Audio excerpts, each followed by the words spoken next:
Have you ever trusted someone so deeply that it never occurred to you they might already be planning your downfall? I was 9,000 miles away when I got the message. A quiet afternoon between two shifts at the port. My back ached, my hands were raw. I hadn't seen my own reflection in weeks, but none of that compared to what I saw on my screen that day. Polo, I've moved your father's inheritance into my name. Don't be upset. You'll see this is for the best. No explanation, no warning. Just a screenshot of an empty account and her new last name on a notarized form. The same account I'd built from 14-hour days and my father's final wishes. Gone. Like it meant nothing. At first I froze. Then I smiled. Because what she didn't know, what she couldn't know, was that I'd been preparing for this moment long before she even imagined it. This story isn't just about betrayal. It's about foresight, about dignity, and about the quiet kind of justice that doesn't need revenge to feel complete. If you've ever felt used, blindsided, or quietly underestimated, stay with me. And if this resonates like the video, share your thoughts below and subscribe. This one's for you. My name is Polo. I'm 46 years old, born and raised in a small town just outside Oaxaca, Mexico. For most of my life, I didn't think I'd leave. My father was a carpenter, stubborn, proud, and the kind of man who believed in finishing what he started. He built our house by hand, paid off every peso of debt he ever owed, and taught me that a man's word is heavier than steel. We weren't rich, but we were never hungry. That was enough for me until it wasn't. After my mother passed, it was just me and him. I took over his small carpentry shop and tried to make ends meet, but between inflation's slow months and the quiet pressure of modern life, I began to see something I never thought I'd face: the ceiling. Not in the house, but on my future. When I turned 42, I got an offer from a friend already working in Houston. Construction. Long hours, decent pay, and just enough legal paperwork to not feel completely exposed. It wasn't glamorous, but it was a way out. Not from my family, never from that, but from the quiet erosion of dreams that comes with staying stuck in place. My wife Clara encouraged it, said we could finally afford a second car, maybe even save for a better life. She promised to take care of the shop while I was gone and to help my father, who by then was already slowing down. I believed her, maybe because I wanted to, maybe because she still looked at me then like I was a man she respected. So I went. Packed a bag, kissed my father on the forehead, and promised to send money every 2 weeks. I worked 3 jobs across 2 states, ate cheap takeout, lived with 4 other men in a rented room that smelled like sweat and cheap laundry detergent. Every cut on my hand, every drop of sweat was for them, for the people waiting back home. But sometimes the people you suffer for are the very ones drawing the knife. And I wouldn't realize how true that was until it was too late. I met Clara on a Sunday morning in front of the church I rarely went to. She was standing beside a broken-down scooter, arguing with the engine like it had insulted her. I offered to take a look, and 20 minutes later, with grease on my hands and her laughter in my ears, the engine sputtered back to life. She thanked me with tamales from the market across the street and a smile I felt in my chest for the rest of the week. She was beautiful, but not in a loud way. Her beauty was the kind that unfolded over time: quiet confidence, warm eyes, a voice that calmed you, even when you didn't realize you were anxious. She worked at a wellness boutique downtown, selling essential oils, incense teas for every mood. She spoke about energy, inner peace, and balanced things I didn't understand, but admired from a distance. I was rougher, simpler. She said I grounded her. I believed her. We married after 2 years. It was small, surrounded by friends, with my father, carving our wedding arch by hand. For a time, it felt like the kind of life people in magazines wrote about: home-cooked meals, long walks on Sunday, shared chores, and laughter that came easily. She called me her rock. I called her mi luz. But something shifted around the 5th year. I couldn't name it at first.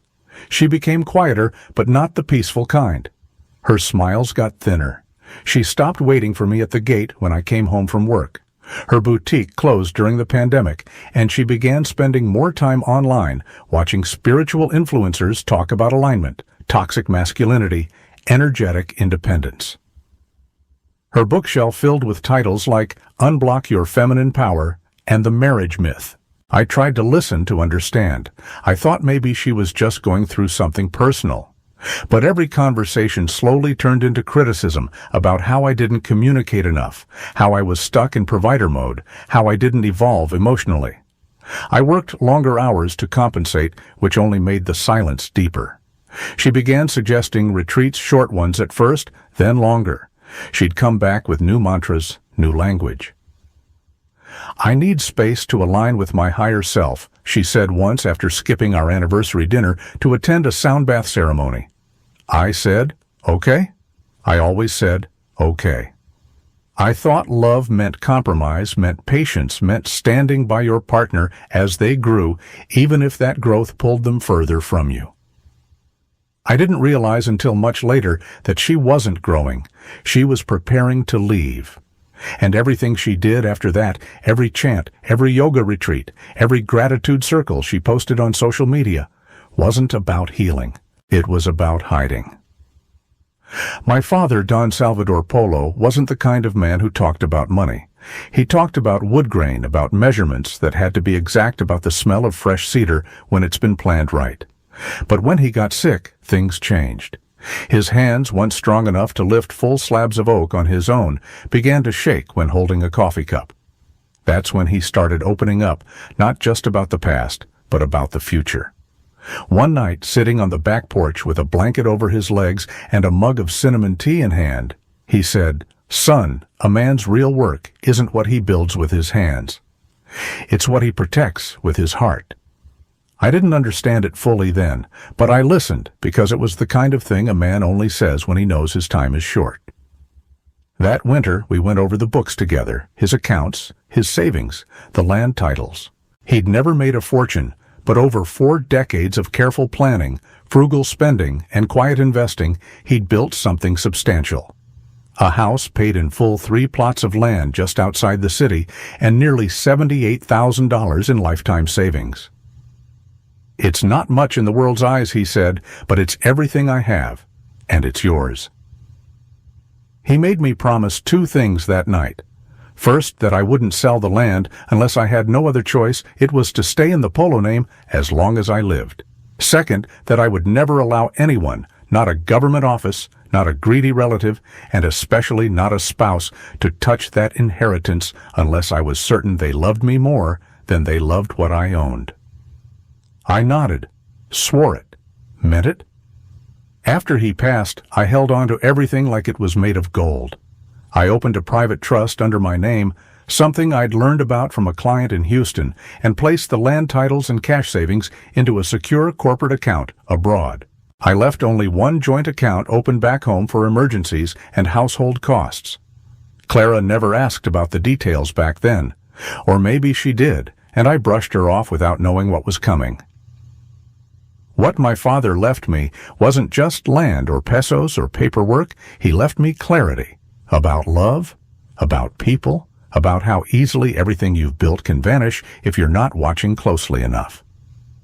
And now, sitting thousands of miles away, looking at a phone screen that confirmed my worst fears, I understood what he meant all along. Some things you inherit, others you have to protect. I left Mexico believing I was sacrificing for something noble. I was trading comfort for stability, presence for provision. Every time I counted the calluses on my palms, I told myself it was for Clara, for our future, for the life we said we'd build. But the truth is, while I was breaking my back abroad, something far more fragile was breaking at home. The first few months away, Clara was attentive. She sent voice messages in the mornings, selfies in the kitchen updates on my father's condition. She said she missed me, said the house was too quiet without my voice. I saved every word like a lifeline.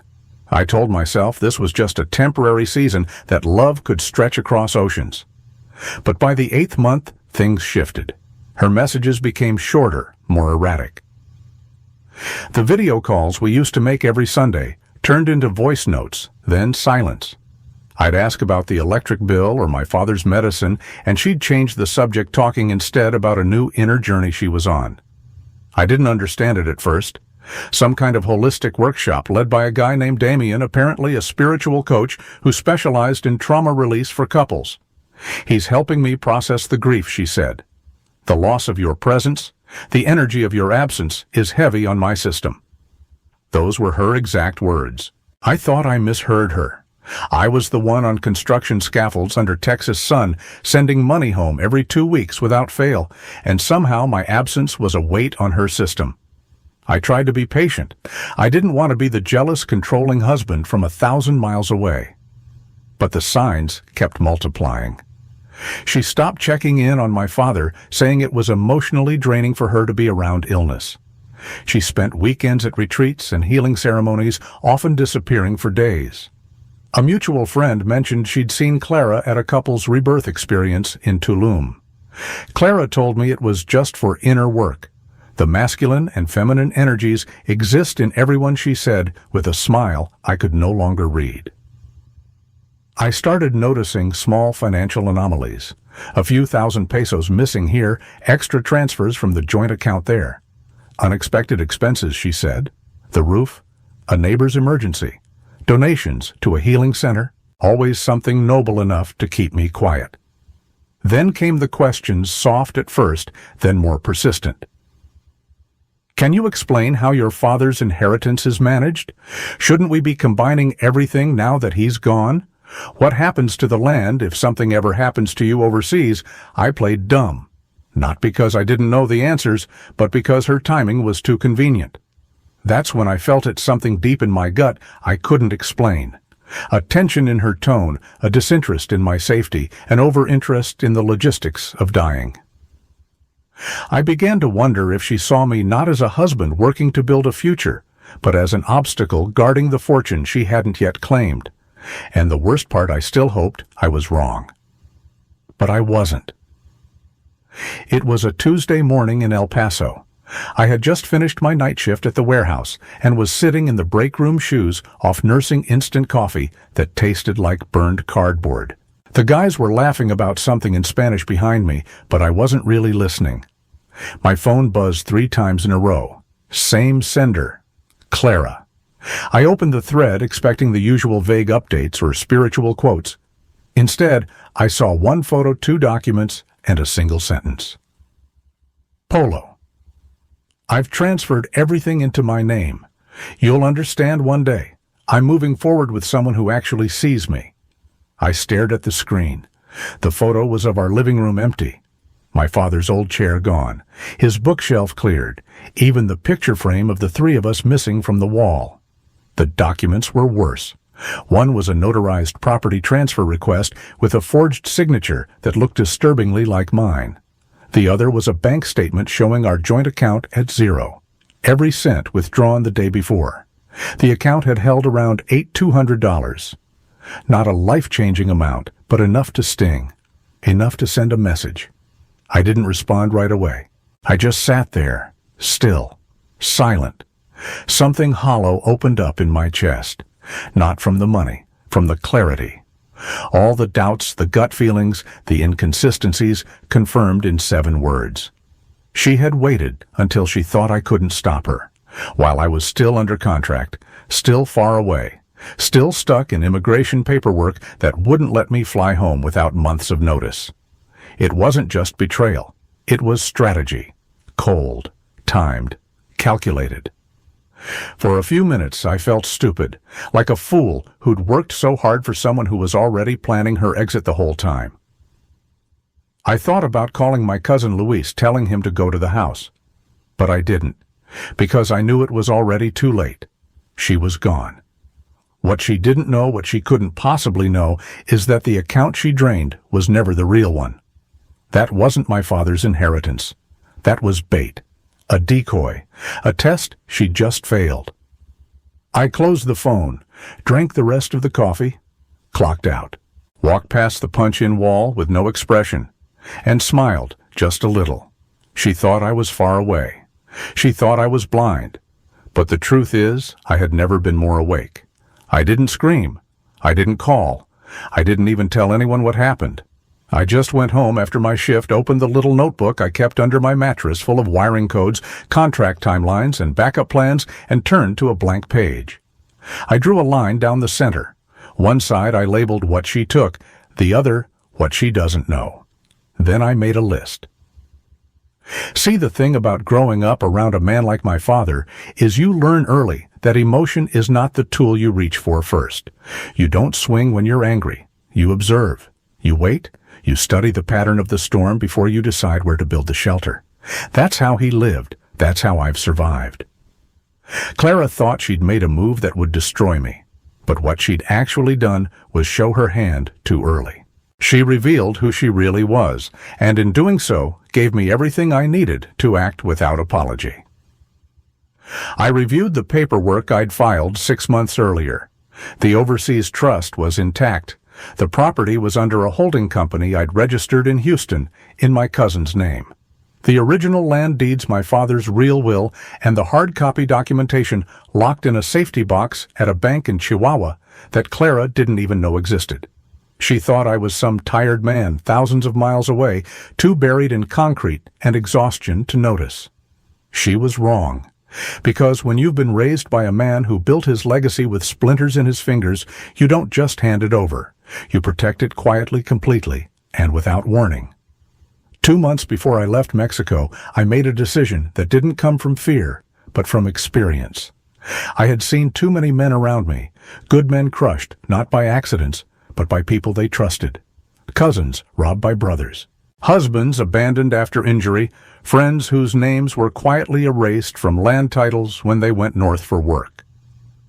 So I built something my father would have been proud of, a layered system of protection that looked simple on the outside but was untouchable from within. I transferred the real inheritance cash assets land titles into a business trust operated out of Houston under a family LLC. My cousin Arturo was listed as the local administrator, but only I had the codes. The real money never touched any Mexican account, not even for a second. What I did leave behind, though, was bait, a joint account under both our names, seeded with $8,200, the amount Clara drained. Just enough to make her feel like she'd found the jackpot. Just enough to make her think she'd pulled one over on me. I let that account look active. I even made a few transfers to it every few weeks, knowing she was watching. And she took it. Not just the money, but the whole illusion. But that wasn't the only trap. 2 weeks before I left, I had Clara sign a set of documents I told her were part of a routine refinancing request for my father's workshop.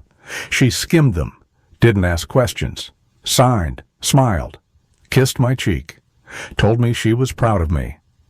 Among those pages was a notarized agreement, a quiet clause that confirmed any attempt to unilaterally transfer or liquidate marital property without spousal notification would be considered abandonment of claim.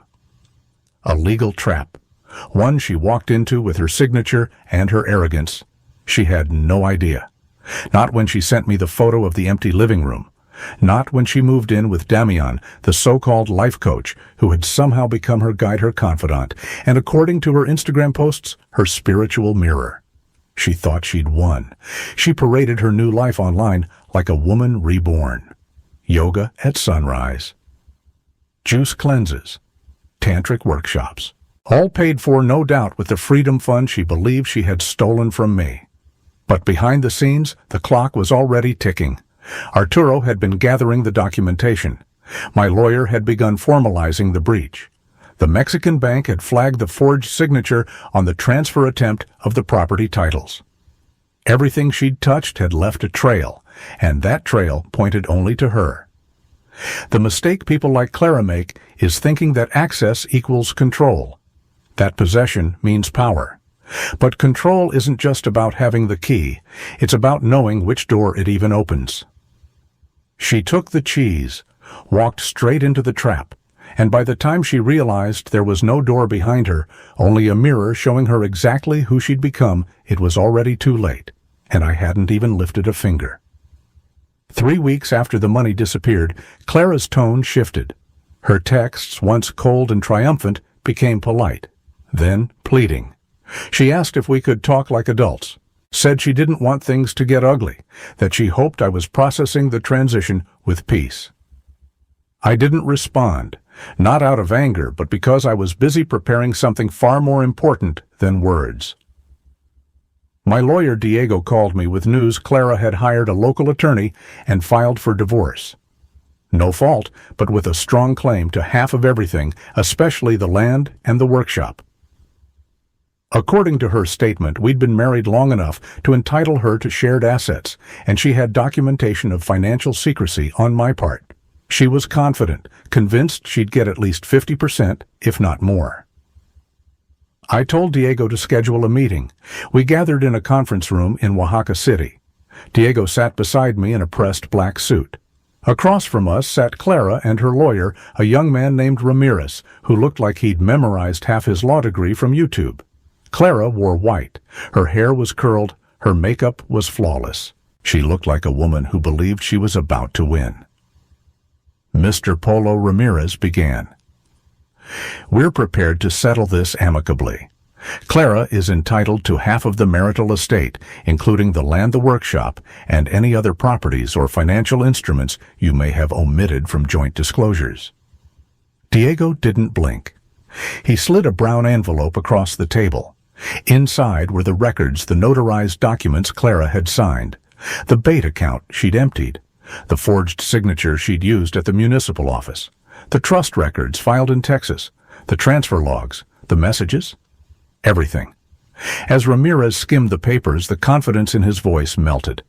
Clara leaned over to look, her smile twitching. Her hand shook just slightly.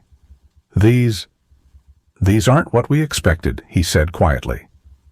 You mean they aren't what you hoped for, Diego corrected. Mrs. Polo's attempt to transfer property without her husband's consent was a violation of the notarized marital agreement. Her actions forfeited her claim to all marital assets held outside the joint account. That document wasn't explained to me, Clara interrupted, her voice rising. He tricked me. He made me sign it without knowing. Diego opened his briefcase again.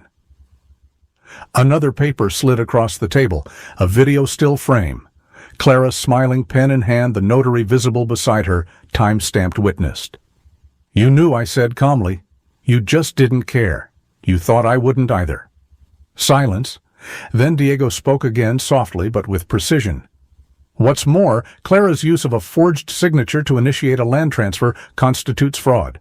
If pressed, criminal charges may follow. But my client is not seeking revenge. He's offering closure. Clara's face had changed, not anger, now fear. Real, visible fear. She looked at me like she didn't recognize the man in front of her. Because she didn't. The man she'd left was tired, trusting, far away. The one sitting here, present, prepared, unshakable. Keep the money, I said.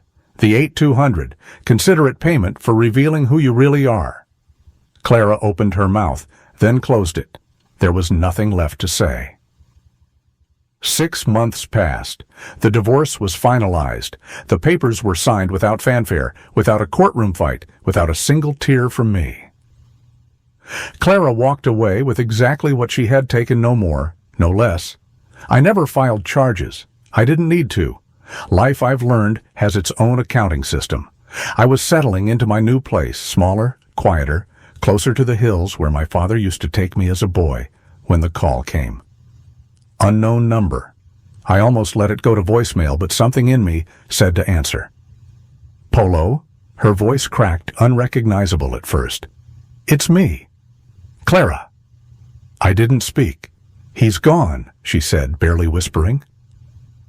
Damian? He left, took everything. Apparently, the spiritual guru who'd helped her align with her higher self had also aligned with her bank account. After months of juice retreats, crystal therapy, and inner child healing, Damian had vanished along with the money. Clara had stashed away the jewelry she inherited from her mother, and even the deed to a small property she'd tried to flip in her sister's name. Total damage over $34,000, some hers, some borrowed, some stolen. She cried on the phone, said she was lost, said she didn't know who else to call. And I listened for a minute. Then I said, I warned you once, Clara. Not with words, but with love, with loyalty, with silence. And you traded that for a fantasy. Please, she begged. I have nothing. You had everything I said. You just didn't recognize it when it was real. And with that, I ended the call. I didn't feel satisfaction, just clarity. What she had mistaken for a betrayal of energy was simply karma doing its work. It was a rainy afternoon the last time Clara showed up. I was at the workshop sanding down an old cedar bench I planned to donate to the town church. I heard her before I saw her heels clicking on wet stone breath, shaky from walking too fast. Polo, she said, soaked mascara, running hair tangled like something from a different life. Please, just talk to me. I set the sander down, wiped the sawdust from my hands. Said nothing. I made mistakes, she whispered. I was confused. Lost. I didn't think you'd let go. I looked her in the eye not with anger, but with the kind of stillness that only comes after you've already buried the pain. You let go first, I said. I just accepted it. She reached out like she wanted to touch my arm. I stepped back, not cruelly, just finally. This door, I said, closed the day you walked through another one. She didn't argue. She didn't cry. She just nodded, turned and walked into the rain. That was the last time I saw her, and for the first time in a long time. I felt free. Not because she left, but because I had. Looking back now, I realized the real inheritance my father left me wasn't land or money, it was clarity. A quiet wisdom about how the world really works, how people show you who they are when they think you're not paying attention, and how the strongest kind of justice doesn't come from shouting, but from being prepared. There's a lesson here, not just for men like me, but for anyone who's ever given the benefit of the doubt to someone who never deserved it. Trust is a beautiful thing, but blind trust is an open gate. If you love someone, protect the life you're building, not from them, but for yourself. Sometimes walking away isn't about revenge. It's about returning to yourself. And if you've ever been betrayed or underestimated or quietly replaced, know this dignity isn't loud. It doesn't beg to be understood. It simply stands up and leaves the door unlocked behind it because it knows no one worthy of it will walk out in the first place. If this story moved, you leave a comment below, like I protect what matters now. And if you want more stories that remind you you're not alone, hit subscribe. Quiet strength deserves a louder echo.